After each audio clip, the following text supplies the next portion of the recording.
Hi there. I'm a little out of breath. Um, I'm doing something different today. My brother's death anniversary was yesterday, so I've been feeling a little down. I'm sure some of you guys can sympathize.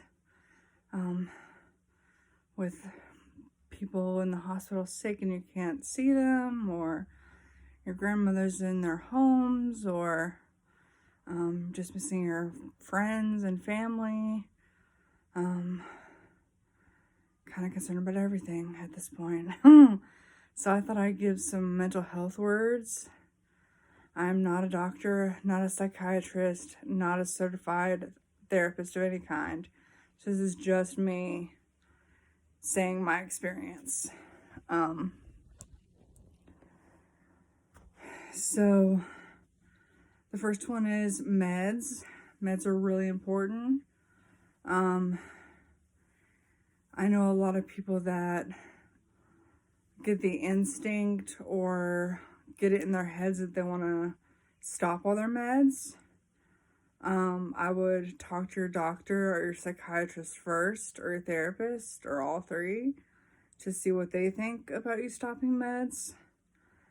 And then titrate them down. Do not just go off of them full cold turkey, because that can give you all kinds of side effects and really mess you up. And I know that from experience. Go to docs you trust, doctors and psychiatrists and therapists you trust. There's no point. I mean, I did it for years, but I just had to find the right doctor and the right psychiatrist. But I went to a lot of bad ones, and there's really no point in going to a bad doctor because you're not going to tell them shit because you don't trust them. So you need to find doctors and psychiatrists and therapists that you trust, that you can actually talk to and say the real shit that's going on. I know a lot of people just kind of settle, but I think someone that you really connect with can take you farther on your journey. So find people that you like and that you jive with and that you could be honest with. We're going to talk a little bit about self-care. Hygiene is one of them. I know from personal experience and from listening to other people talk that with depression or with mania, you have a hard time with hygiene.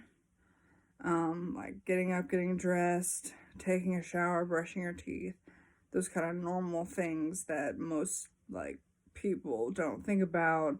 They can be really challenging for someone who's going through depression. So try to find a time where it feels like it would be good to take a shower. I try not to force it. I just kind of go with the flow, or take a bath. Sinking into that hot water can be very refreshing and cleansing for the energy, just to even be in water. If you can't get yourself to use soap and clean and stuff, just to sit in the water running down you in the shower or laid out in the tub. Daily practices. I would suggest a schedule of some kind. It can be super loosey-goosey. But maybe just one or two things during the day that you are excited about, or that interest you, or that somehow get you out of bed. Mine are a lot of artsy things. I do spoken word, I sing covers, I do choreography, I write poems. But daily practices can be anything. Anything that interests you. Find something you love and put that in your schedule as good self-care. Mantras. I found mantras super helpful. Mine is that I'm safe and protected. I say that to myself a lot of times throughout the day just to calm me back down and center me. Changing spaces I found helpful. A space has a certain vibe with it, and then it can kind of go south. And so just to change rooms or to sit on the porch or to go outside or go, take a drive in your car. Those are a couple things. I used to go like sit in my closet because it was a close, enclosed space. It made me feel safe. So that's a suggestion. Try to get outside, but if you don't have the energy to, or you just can't, you can open a window like I have, and just let the breeze in, the fresh air, the fresh energy, kind of mix with the energy in the room. That can be super helpful. And if you can't get outside every day, that's okay. It's not a race. It's not I did 4 miles on the track. What did you do? Just take your time with it, feel out what feels good and do that. Like I said, create something, whether it's, painting a room that you wanted to change up or switching around the furniture in a room. That kind of thing can be artistic and fun. Go outside and do some hoops if you have a basketball hoop. I've been thinking about getting back into rollerblading. Some of those kinds of things, carpentry, using your hands to do something, to create something. I think that's important. A lot of people have been taking up cooking, just because they're bored and they need something to do. But preparing a delicious meal for family can be super rewarding. Lots of people are gardening, making like vegetable gardens or herb gardens or flower gardens or all three. You can sage your room to cleanse the energy and then meditate. That can be super powerful. I've had a lot of super intense, deep meditations where I've seen all kinds of stuff that helped me feel, I saw my ancestors and my angels, and I felt more like somebody's got my back on the spiritual realm. So that can be good. Turning music up or putting music on. I think music can really change a space and change the vibe. So make a playlist or, put something that you never heard of on Pandora and listen to songs you never heard, or have someone else make you a playlist. Just to kind of help with your mood and to kind of keep things in a cool space. Journaling, I think, is super important. Everyone talks about it, but I do think it's important, especially when you don't want to. It's probably the best time to do it, because you probably have a lot balled up inside that you really need to get out. So just like stream of consciousness. No one's looking at this. No one's judging it. Nobody's gonna put their opinion on it. It's just you and, oh, my earring fell off. That's okay. It's just you and the paper bonding. So I think that's really good. Let's see, I want to talk about breath a little bit for panic attacks or post-traumatic stress disorder flashbacks that can cause hard breathing. The best way to slow it down is to breathe, to inhale 4, hold 4, exhale 4, hold 4. So that can help slow down the breath, because I hyperventilate when I have panic attacks and with post-traumatic stress disorder stuff.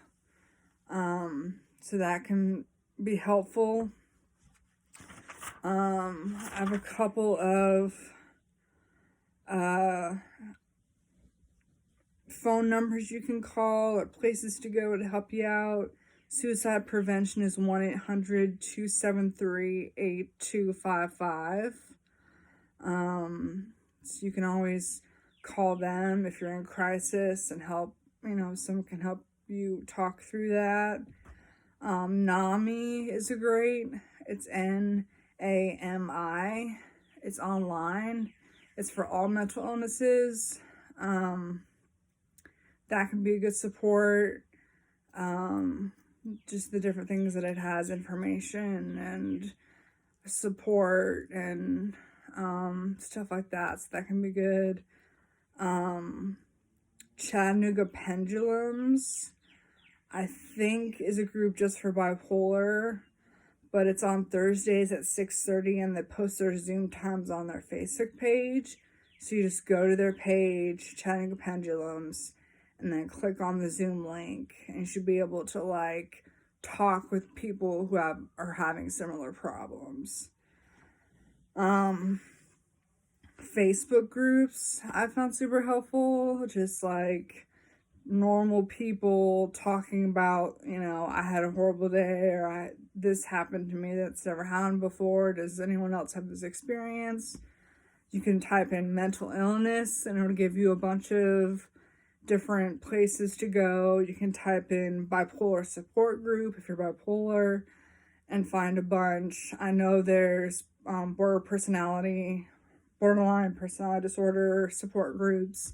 I'm in a couple of those just because they work for me too, even though I'm not borderline. There's an app called eMoods Bipolar Mood Tracker. And I think this can be used for anybody. You don't have to be bipolar.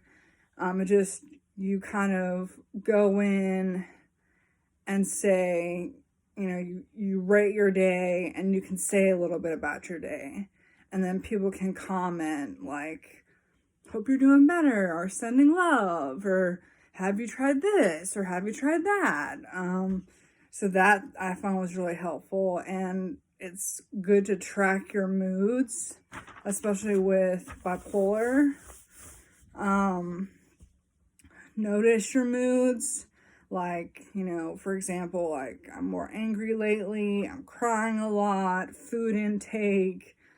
Some people with depression don't eat anything. Some people eat everything. I've kind of done both. I lost 40 pounds in a month because I wasn't eating anything after Jordan died. And then this time around, I'm eating everything. So talk about that with your doctor. She's put me on a med to help me slow down the eating. So you can, work something out with that. Dangerous behavior, maybe a sign of mania. For me personally, some of the things that I notice that I'm ramping up to a high mania state would be dangerous behavior of different forms, self-harm, running thoughts constantly, cannot get your mind to shut up, that kind of thing. Drinking, I'm not a big drinker, but I know that some people, if they're headed into a depressive state, they tend to drink more, and drink more consistently, and drinking and self-medicating both can kind of mess up with your meds, so you need to be really careful about that.